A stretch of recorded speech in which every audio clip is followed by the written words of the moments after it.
Okay, so I'm going to go ahead and show you how to make a half double crochet stitch.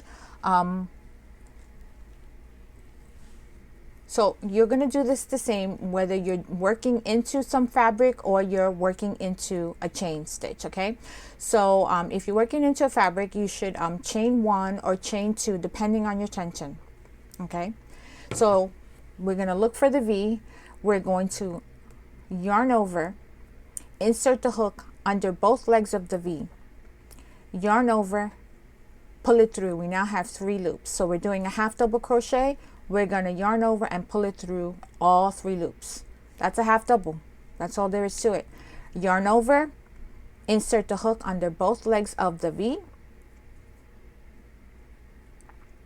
Where are you?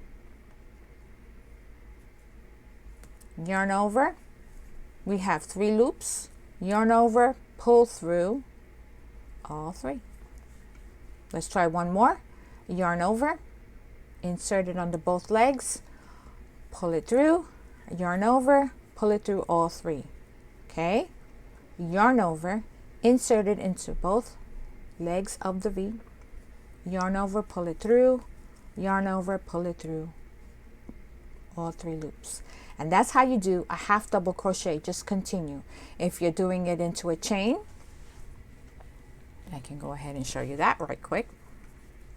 If you're doing it into a chain,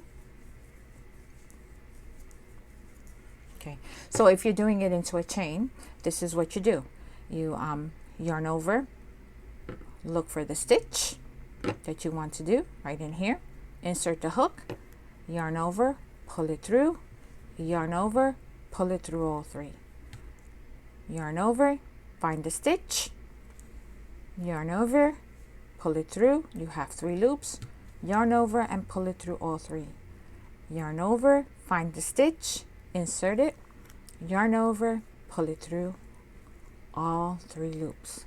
And that's how you make the half double crochet.